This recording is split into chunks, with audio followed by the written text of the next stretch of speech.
오늘 저는 여러분과 함께 잠언 2장 1절에서 12절의 말씀을 가지고 인생 최고의 지혜는 하나님을 아는 것입니다 라는 제목으로 은혜를 나누고자 합니다.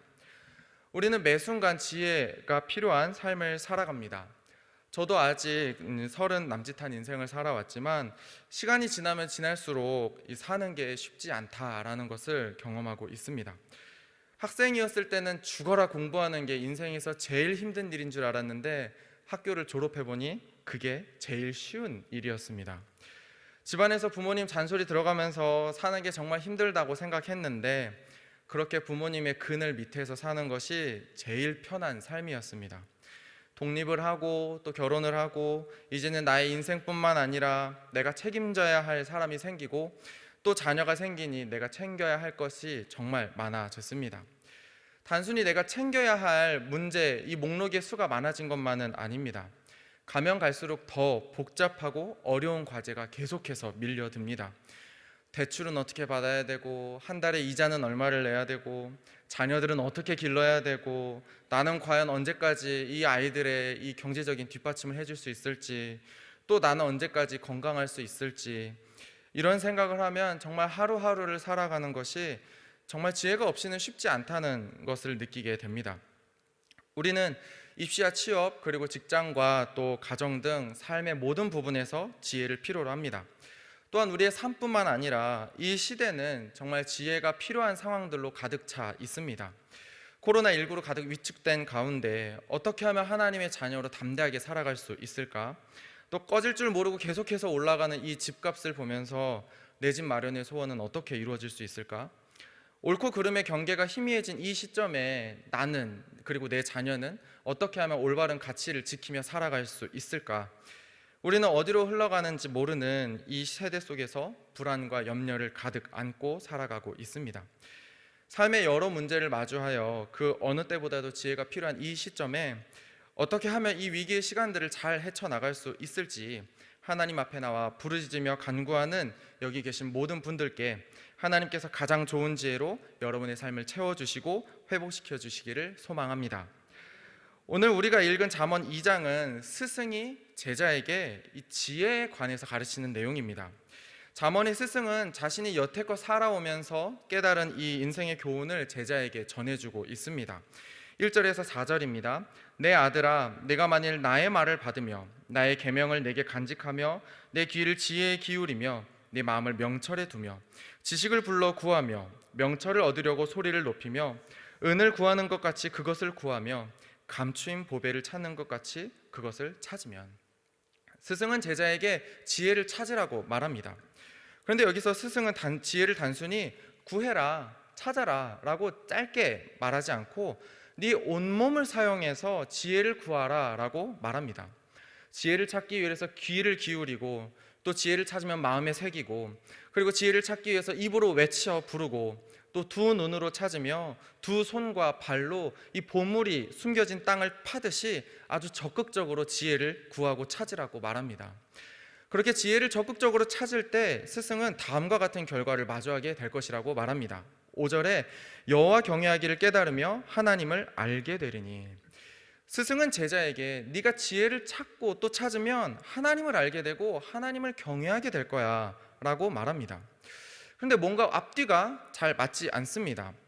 내게 지금 당장 필요한 것은 문제를 해결하기 위한 지혜인데 오늘 스승은 지혜를 구하면 하나님을 알고 하나님을 경외하게 된다고 이런 생뚱맞은 답을 내놓습니다. 스승은 왜 이런 수수께끼 같은 말을 하는 것일까요? 그것은 바로 하나님을 아는 것, 그리고 하나님을 경외하는 것이 우리가 얻을 수 있는 지혜 중에 최고의 지혜이기 때문입니다. 잠언의 스승은 지혜를 찾을 때 하나님을 알고 경외하게 되는 이유에 대해서 이렇게 설명합니다. 6절입니다. 대저 여호와는 지혜를 주시며 지식과 명철을 그 입에서 내심이며. 스승은 오늘 본문을 통해 우리에게 이렇게 말합니다. 너희가 지혜를 구할 때 하나님을 알고 하나님을 경외하게 되는 것은 하나님께서 너희에게 지혜를 주시기 때문이다. 하나님께서 모든 지혜의 주인이시고 그 하나님께서 너희에게 필요한 지혜를 주시기 때문이다. 그러므로 문제를 만났을 때 그 지혜의 하나님을 알고 경외하는 것이야말로 너희가 얻을 수 있는 지혜 중에 최고의 지혜다라고 말하고 있는 것입니다. 하나님을 알고 하나님을 경외하는 것이 우리가 문제 앞에서 할 수 있는 가장 지혜로운 방법인 줄 믿습니다. 문제가 생겼을 때 가장 먼저 하나님 앞에 나와 하나님께 지혜를 구하시기 바랍니다. 성경은 이러한 지혜의 하나님이 삶의 어려움을 만난 주의 자녀들을 그분의 놀라우신 지혜로 도우시고 그들의 문제를 해결하셨음을 증언합니다. 시편 107편 4절에서 9절입니다. 저희가 광야 사막길에서 방황하며 거할 성을 찾지 못하고 줄이고 목마름으로 그 영혼이 속에서 피곤하였도다. 이에 저희가 그 근심 중에 여호와께 부르짖음에 그 고통에서 건지시고 또 바른 길로 인도하사 거할 성에 이르게 하셨도다. 여호와의 인자하심과 인생에게 행하신 기이한 일을 인하여 그를 찬송할지로다. 저가 사모하는 영혼을 만족해 하시며 줄인 영혼에게 좋은 것으로 채워 주심이로다. 어느 누가 본 적도 없고 먹어본 적도 없는 만나를 달라고 구했겠습니까? 어느 누가 무슨 수로 그들에게 메추라기를 먹일 수 있었겠습니까? 어느 누가 반석에서 물을 낼 생각을 했겠으며 내비게이션도 없는 그 광야에서 40년 동안이나 그들을 먹여 살린 후에 그들을 약속의 땅 가나안으로 인도할 수 있었겠습니까? 오직 하나님만이 그분의 놀라우신 지혜로 광야에서 이스라엘 백성을 먹여 살리시고 그들을 약속의 땅으로 인도하신 줄 믿습니다. 우리가 믿고 의지하는 하나님은 우리의 처한 모든 어려움을 세상이 감히 따라할 수 없는 놀라운 지혜로 해결하시며 우리의 삶을 도우시는 놀라운 지혜의 하나님이십니다. 하나님은 그분의 놀라운 지혜로 우리를 도우십니다. 이 하나님의 지혜가 어찌나 놀라운지 우리의 머리로는 이해할 수 없을 때도 있습니다. 그래서 하나님 나를 도와주세요 라고 기도하다가도 하나님의 지혜와 계획이 우리 머리로는 도저히 이해가 안 돼서 하나님 이 방법이 통한다고요? 이 말도 안 되는 방법을 쓰라고요? 이게 상식적으로 가능한 방법이에요? 라고 하나님의 계획을 받아들이지 못하기도 합니다. 하지만 우리 지혜의 하나님께서 그렇게 하시겠다고 하면 그렇게 되는 줄 믿으시기 바랍니다. 우리의 지혜로 이해할 수 없어도 하나님께서 하나님의 지혜로 그렇게 문제를 해결하시겠다고 하셨으면 우리는 믿고 순종하면 되는 것입니다. 저에게도 이렇게 말도 안 되는 하나님의 지혜를 경험한 순간이 있었습니다. 저는 2008년도에 일본에 건너가서 3년 동안을 유학생활을 했는데요. 그 유학생활 동안 저는 저희 아버지의 영혼 구원을 위해 금식하고 기도했었습니다. 저희 집안에서 아버지만 교회를 아직 안 다녔기 때문입니다. 아버지의 영혼을 구해주시면 제가 주의 종이 되겠습니다 라고까지 기도하면서 그렇게 아버지의 영혼 구원을 위해서 밤마다 금식하며 기도하였습니다. 그러고 보니 어느새 1년이 훌쩍 지나 있었습니다. 하지만 아버지는 여전히 교회를 다니지 않으셨습니다. 하루는 아직도 교회를 다니지 않는 아버지를 향해서 내가 이렇게 금식하고 기도하는데 언제 교회 갈 거야? 라고 화를 냈더니 아버지가 너 혼자 금식하고 너 혼자 기도해 라고 대답하셨습니다. 순간 저는 실수했다 라고 생각했습니다. 제 짧은 생각으로 이 지금까지의 모든 기도가 헛수고가 되어버린 건 아닌가 하는 생각이 들었습니다. 그러고는 시간이 꽤나 흘렀고 한 6개월쯤 뒤였을 것입니다. 어느 날 어머니에게 연락이 왔습니다. 저희 친할머니, 어머니께는 시어머니시죠. 저희 친할머니께서 허리 수술을 받으셨는데 이 허리 수술을 하다가 잘못되어서 이 슈퍼박테리아에 걸리셨다는 것이었습니다. 이 슈퍼박테리아는 모든 항생제에 면역이 있어서 항생제를 쓰면 그 현상 유지고 항생제를 안 쓰면 죽을 수밖에 없는 병이었습니다. 그 전부터 아버지의 영혼 구원을 위해 기도하다 보면 이상하게 할머니 기도도 하게 되고 할아버지 기도도 하게 되고 막 친척들 기도도 하게 되고 했는데 어머니의 전화를 받고는 내가 할머니를 위해 더 기도하라는 거구나 라는 생각이 들었습니다. 그렇게 할머니를 위해서 기도하던 중에 제가 다니고 있었던 이 오사카 순복음교회 금요철야 기도 시간에 하나님께서 할머니의 기도를 들으셨다라는 응답을 받았습니다. 이상했습니다. 왜냐하면 할머니는 평생을 절에 다니시면서 명절마다 제사를 지냈기 때문입니다. 이 사실을 이제 어머니에게 물어봤습니다. 엄마, 할머니가 예배를 드렸어? 라고 하니까 어머니는 할머니가 이제 기독교 재단의 요양원에 가셔서 이제 매일 아침 있는 예배를 드리셨다고 하더라라는 말을 들었습니다. 그렇게 또 시간이 흐르고 또 어머니에게서 다시 연락이 왔습니다. 할머니가 오늘 내일 하실 것 같다고, 그래서 장례식 준비를 하고 있으니까 한국으로 건너오라는 것이었습니다. 하지만 저는 기도하면 할수록 할머니가 살아나실 것 같다는 이 확신이 너무 차올라서 어머니에게 이렇게 말씀했습니다. 엄마, 미친 소리 같겠지만 할머니 살아나실 것 같아 라고 하니까 그 말을 들은 어머니는 이렇게 말씀하셨습니다. 그래, 미친 소리 하지 말고 일단 비행기 티켓이나 끊어. 네. 그렇게 한국에 가서 할머니를 뵈었는데 정말 오늘 내일 하실 얼굴이셨습니다. 눈은 동태눈처럼 흐리멍텅하고 혀는 새카맣고 또 얼굴이며 머리카락이며 제가 알던 모습의 할머니가 아니었습니다. 할머니는 그렇게 침대에 누워 계시면서 집에 보내줘라고 계속 소리치셨습니다. 같이 할머니를 보러 온 아버지는 그런 할머니의 외침에 짜증이 나셔서 오른손으로 턱에 대면 내가 집에 보내줄게, 움직이지도 못할 거면서 라고 얘기하셨습니다. 왜냐하면 할머니는 허리 수술 이후 오른쪽 팔다리에 마비가 오셔서 움직이지를 못하셨기 때문입니다. 저는 이 상황에 할머니께 하나님께서 할머니를 살리신다라는 말을 꺼내기가 참 어려웠습니다. 이걸 말한다고 할머니가 살아나실까? 하나님께서 할머니를 어떻게 살려내시려고 나한테 이런 응답을 주신 거지? 어떻게 말해야 되지? 머리에 손이라도 얹고 기도해야 되나? 아니면은 조용기 목사님처럼 예수 이름으로 병만은 물러가라 라고 선포를 해야 되나? 진짜 모르겠다. 이렇게 엄청 떨렸습니다. 하지만 그 상태에서 하나님이 제 마음을 확 붙잡으시는 것을 느꼈고, 그래서 저는 할머니께 별일 아닌 것처럼 그냥 일상생활 대화하듯이 그렇게 말씀드렸습니다. 할머니 예배 드리셨어요? 그러니까 할머니가 끄덕끄덕 하십니다.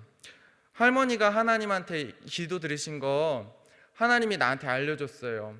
하나님이 할머니 기도 들으셨대요.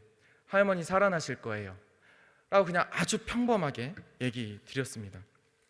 죽기 싫어 몸부림치는 할머니께 이렇게 떨리는 목소리로 말씀드렸을 뿐인데 할머니의 눈은 어느새 초롱초롱하게 바뀌어 있었습니다. 그리고는 오른손을 가슴 위에 이렇게 탁 하고 얹으셨습니다. 그 광경을 본 아버지는 이제 놀랬습니다. 아까 말씀드렸던 대로 할머니는 허리 수술 이후 오른쪽 팔다리 마비가 와서 움직이시질 못하셨기 때문입니다. 하나님께서 할머니의 기도를 들으셨다는 말을 전하고 저는 일본으로 돌아갔습니다. 할머니는 날이 갈수록 몸이 좋아지셨고 이제는 휠체어를 타시며 삼계탕을 드실 정도로 정정해지셨습니다.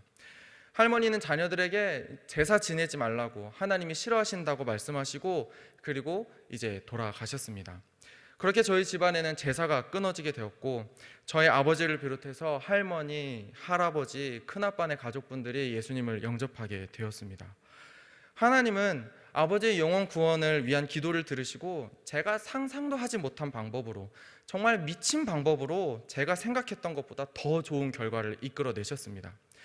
이처럼 우리 하나님 한 번 말씀하시면 반드시 이루시고 우리의 생각을 뛰어넘는 놀라운 지혜로 우리가 예상한 것보다 더 좋은 것을 주시는 하나님이심을 믿으시기 바랍니다.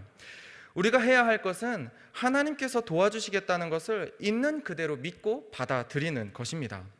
하나님께서 우리의 삶 가운데 임하셔서 우리의 생각을 한참 뛰어넘는 그분의 놀라우신 지혜로 우리의 삶의 문제를 반드시 해결하실 것을 믿으시기 바랍니다. 또한 그 하나님께서 우리의 자녀들과 우리 다음 세대들의 모든 문제를 해결하실 것을 믿으시기 바랍니다.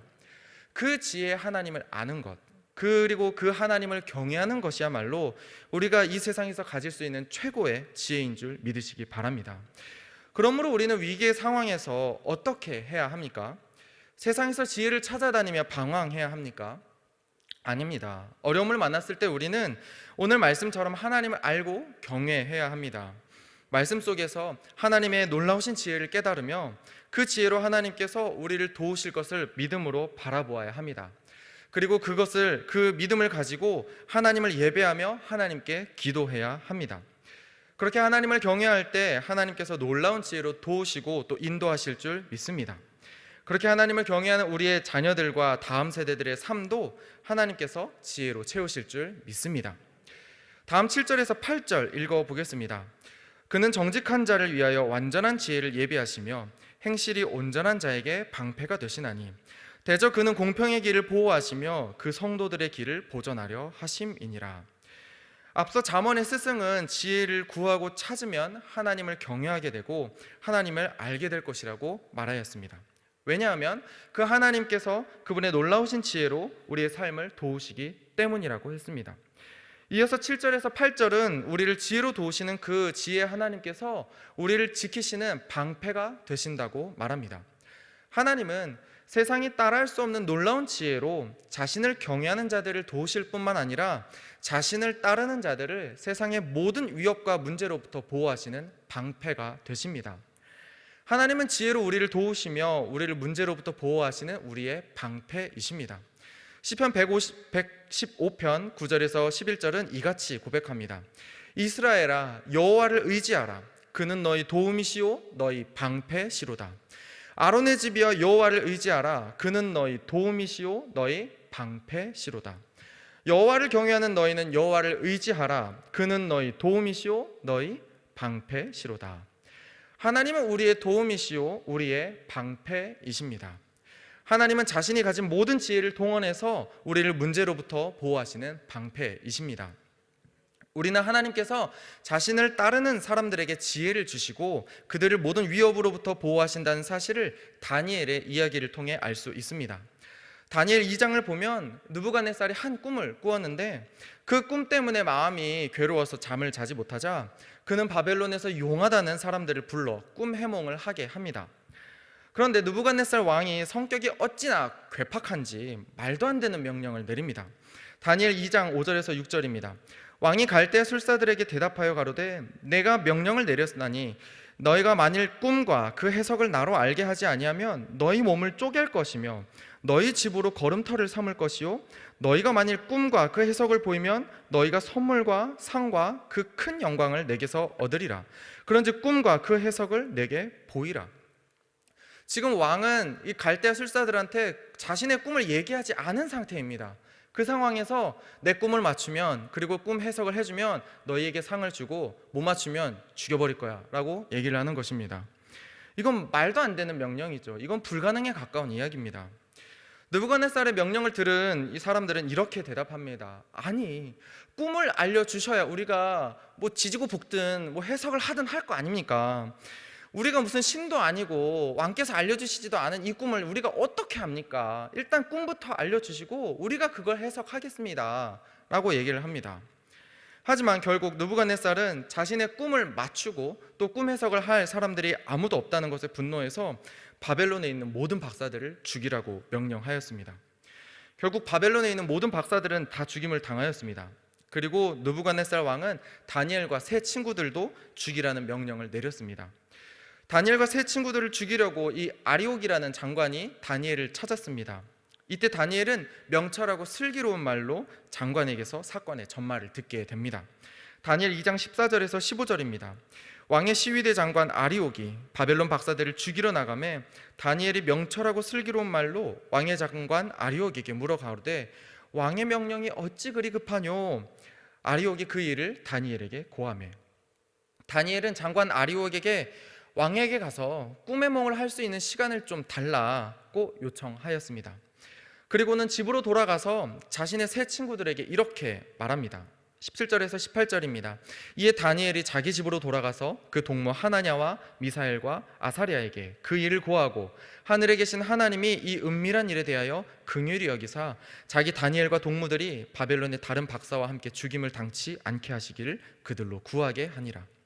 하나님께서는 어떻게 하셨습니까? 19절입니다. 이에 은밀한 것이 밤에 이상으로 다니엘에게 나타나 보임에 다니엘이 하늘에 계신 하나님을 찬송하니라. 하나님께서는 다니엘과 세 친구들의 기도를 들으시고 다니엘에게 환상을 보여주셨습니다. 그리고 다니엘은 하나님께서 보여주신 그 환상으로 느부갓네살의 꿈을 해석하는 데 성공합니다. 하나님은 자신의 놀라운 지혜로 다니엘과 세 친구들을 죽음의 위협으로부터 보호하시고 다니엘에게 느부갓네살의 꿈을 알려주심으로 하나님의 영광을 나타내게 하셨습니다. 이후에도 하나님은 이들에게 문제가 닥칠 때마다 그들의 방패가 되어 주셨습니다. 다니엘의 세 친구들이 우상숭배를 거절하여 풀무불에 들어갔을 때도, 다니엘이 하나님께 기도했다는 이유로 사자굴에 들어갔을 때도 하나님은 이들의 방패가 되어 주셔서 그들을 문제로부터 보호하셨습니다. 이처럼 하나님은 자신을 예배하고 따르는 사람들에게 세상이 얻을 수 없는 지혜를 주시고 그들이 처한 모든 문제로부터 그들을 지키시는 방패가 되십니다. 우리의 방패가 되신 하나님께서 그분의 모든 지혜로 우리가 당한 여러 문제와 어려움으로부터 우리를 보호하시고 건지시는 줄 믿으시기 바랍니다. 그렇기에 방패 되신 하나님께서 우리와 함께 하시기에 우리는 문제 앞에서 담대해질 수 있습니다. 위기 앞에서 오히려 하나님께 찬송할 수 있습니다. 왜냐하면 방패 되신 하나님께서 우리와 함께 하시기 때문입니다. 문제가 우리의 앞을 가로막고 불안과 염려가 우리 마음 가운데 차오를 때 우리를 도우시고 지키시는 이 방패 되신 하나님을 기억하시기 바랍니다. 그렇게 우리의 방패 되신 하나님을 의지하며 우리 마음 안에 있는 불안과 염려를 다 쏟아내 버리신 후에 우리의 마음을 하나님을 향한 감사와 찬송으로 가득 채우시기 바랍니다. 그렇게 하나님을 찬송하며 기다릴 때 하나님은 그분의 놀라우신 지혜로 우리를 문제로부터 보호하시고 건지시는 줄 믿습니다. 시편 50편 14절에서 15절은 이렇게 말합니다. 감사로 하나님께 제사를 드리며 지극히 높으신 자에게 내 서원을 갚으며 환난 날에 나를 부르라. 내가 너를 건지리니 내가 나를 영화롭게 하리로다. 우리가 의지하는 하나님은 자신의 지혜로 우리를 도우시는 지혜의 하나님이실 뿐만 아니라 그 지혜로 우리를 보호하시고 지키시는 우리의 방패 되시는 하나님이십니다. 그 하나님께서 지금도 우리의 삶을 붙잡고 계시며 우리 자녀들과 다음 세대를 모든 어려움과 위험에서 지키시고 계신 줄 믿으시기 바랍니다. 마지막 잠언 2장 9절에서 12절 읽겠습니다. 그런즉 네가 공의와 공평과 정직 곧 모든 선한 길을 깨달을 것이라. 곧 지혜가 네 마음에 들어가며 지식이 네 영혼에 즐겁게 될 것이요 근신이 너를 지키며 명철이 너를 보호하여 악한 자의 길과 패역을 말하는 자에게서 건져내리라. 잠언의 스승은 제자에게 지혜의 근원이신 하나님을 알고 또 그 하나님을 경외할 수밖에 없는 이유로 앞서 두 가지 이유를 말하였습니다. 첫째는 지혜 하나님께서 그분의 놀라우신 지혜로 우리를 도우시기 때문이었고요, 둘째는 그 하나님께서 우리를 모든 어려움에서 지키시기 때문이었습니다. 그리고 우리가 방금 읽은 9절에서 12절은 무엇을 말합니까? 그 지혜 하나님이시자 우리의 방패 되신 하나님을 알고 따를 때 우리가 얻게 되는 결과에 대해서 말합니다. 첫째로 우리가 하나님을 알고 경외할 때 하나님은 우리의 영혼에 참된 즐거움과 평안을 주십니다. 사람들은 문제를 만났을 때 자신 안에 생기는 이 걱정과 불안을 없애기 위해서 온갖 수단과 방법을 동원합니다. 어떤 이는 술과 담배로 그 걱정을 잊으려고 합니다. 또 어떤 이는 도박과 각종 게임으로 자신 안에 있는 불안을 외면하려고 합니다. 어떤 이는 육체적으로 또 정신적으로 타인 또는 자신에게 폭력을 행사함으로써 문제로 인해 생기는 스트레스를 해소하려고 합니다. 딱 저에게 해당하는데요, 저는 스트레스를 받으면 이 손톱과 있는 굳은 살을 다 막 입술로 막 물어 뜯습니다. 하지만 해결이 되지 않죠. 하지만 이러한 방법은 우리 안에 쌓이는 불안과 염려를 해결해 주지 못하고 우리를 좌절하게 만듭니다. 이러한 방법은 우리로 하여금 세상의 방법에 더욱 의존하게 만들고 더 강하고 더 센 자극을 추구하게 만듭니다. 하지만 우리가 하나님을 예배하고 하나님을 의지할 때 하나님은 문제 앞에서 불안해하고 걱정해하는 우리를 붙드시고 우리의 마음 가운데 참된 즐거움과 평안을 주십니다. 하나님은 예수님을 통해 우리에게 이렇게 말씀하셨습니다. 평안을 너희에게 끼치노니 곧 나의 평안을 너희에게 주노라. 내가 너희에게 주는 것은 세상이 주는 것 같지 아니하리라. 너희는 마음에 근심도 말고 두려워하지도 말라. 하나님은 문제 앞에서 두려워 떠는 우리를 붙드시고 우리를 평안하게 하십니다. 이러한 하나님의 붙드심이야말로 우리가 문제 앞에서 온전히 누릴 수 있는 참된 즐거움이자 참된 평안인 줄 믿습니다. 지금 이 시간에도 하나님께서 우리 가운데 함께 하셔서 우리를 붙드시고 우리 마음 가운데 세상이 줄 수 없는 참된 즐거움과 평안을 주시는 줄 믿습니다. 또한 입시와 취업으로 두려워하며 염려하는 우리 자녀들의 마음을 주님께서 붙잡으시고 평안으로 채워주실 줄 믿습니다. 그렇게 우리가 하나님을 예배하고 의지할 때 하나님은 우리에게 참된 즐거움과 평안을 주시고 둘째로 우리로 하여금 하나님의 선하신 길을 깨닫고 그 길을 걸어갈 수 있게 하십니다. 여기서 말하는 하나님의 선하신 길은 무엇입니까? 하나님의 말씀을 따라 사는 길입니다. 하나님께 나의 삶을 맡기고 믿음으로 사는 길입니다. 우리는 문제를 만났을 때 나도 모르게 믿음을 저버리는 실수를 범하고는 합니다. 나의 문제를 해결하실 분이 하나님이라는 것을 알면서도 내 앞에 문제가 닥치면 하나님이 언제 응답해 주실지 모르니까 라는 생각으로 세상의 방법을 찾고 그것을 의지하려고 합니다. 그렇게 살다 보면 어느새 믿음에서 벗어나 세상 사람들과 별 다를 것 없이 살아가는 나 자신을 발견하게 됩니다. 이 자리에 모이신 모든 분들은 문제를 만날 때마다 하나님을 더욱 의지하시길 바랍니다. 하나님께서 문제를 해결하시는 줄 믿으시기 바랍니다. 하나님은 문제를 만나 걱정하고 두려워하는 우리에게 이 모든 문제 해결이 하나님께 달려 있음을 깨닫게 하시고 우리가 하나님의 선하신 길을 계속해서 걸어갈 수 있도록 우리를 도우십니다. 하나님은 내 앞에 닥친 문제가 하나님의 놀라우신 지혜로 해결되는 것을 우리로 보게 하셔서 우리로 하여금 믿음으로 사는 것이 이런 삶이구나, 문제를 만났을 때 하나님을 붙잡으면 문제가 해결되는구나 라는 것을 깨닫게 하십니다. 그래서 문제를 마주할 때마다 하나님께 기도하게 하시고 하나님을 더욱 붙잡는 그런 믿음의 경주를 이어나가게 하십니다. 이 모든 일은 우리가 어떻게 할 때 이루어진다고 하였습니까? 하나님을 알고 경외할 때 이루어집니다. 문제를 만났을 때 하나님 앞에 나와 기도하고 예배하는 여러분 되시길 바랍니다. 그렇게 하나님의 도우심을 구할 때 하나님께서는 세상이 줄 수 없는 지혜로 우리를 도우시고 모든 문제로부터 우리를 지키시며 우리 영혼에 참된 즐거움과 평안을 주셔서 하나님의 선하신 길을 계속해서 갈 수 있도록 우리를 인도하시는 줄 믿습니다. 그렇게 하나님을 의지함으로 모든 문제를 능히 헤쳐나가는 여러분 되시길 바랍니다. 이런 귀한 지혜를 오늘 잠언의 스승은 어떻게 합니까? 자신만 알고 있는 것이 아니라 제자에게 전해주고 있습니다. 하나님을 알고 하나님을 경외할 때 하나님께서 도우시고 지키시고 인도하시는 역사가 일어난다는 것을 우리 자녀와 우리 다음 세대들에게 알려주시기 바랍니다. 입시와 취업뿐만 아니라 삶의 여러 문제를 만난 우리의 자녀들이 이 귀한 지혜를 전해 듣기를 소망합니다. 그래서 하나님을 예배하고 하나님을 의지함으로 하나님의 기적을 경험하는 우리 자녀들과 다음 세대들이 되기를 소망합니다.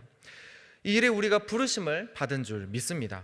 그렇게 하나님을 예배하는 복된 삶을 누리는 우리 모든 세대와 다음 세대가 되기를 소망합니다. 이제 말씀을 정리하겠습니다. 우리가 인생에서 얻을 수 있는 가장 최고의 지혜는 바로 하나님을 알고 경외하는 것입니다. 하나님을 알고 경외할 때 하나님은 그분의 모든 지혜로 우리를 도우시고 지키시며 위로하시고 인도하십니다. 이 사실을 날마다 기억하셔서 인생의 어떤 어려움도 하나님으로 인해 능히 헤쳐나가는 여러분 되시길 바랍니다. 그리고 그 지혜를 자녀들과 다음 세대들에게 전수하는 여러분 되시길 예수님의 이름으로 기도합니다.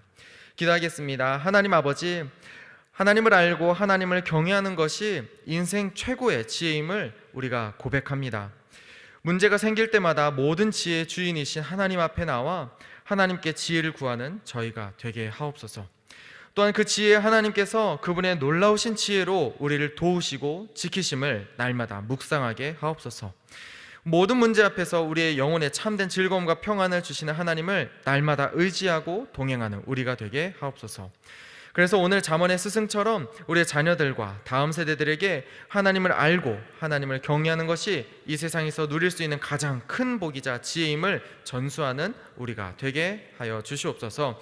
이 일에 우리가 부르심을 받은 줄 믿습니다. 이 일에 쓰임받기를 원하오니 우리의 자녀와 다음 세대들이 하나님을 알고 하나님을 경외하도록 인도하여 주시옵소서. 이 모든 기도 우리를 놀라우신 지혜로 죄에서 구원하신 예수님의 이름으로 기도합니다. 아멘.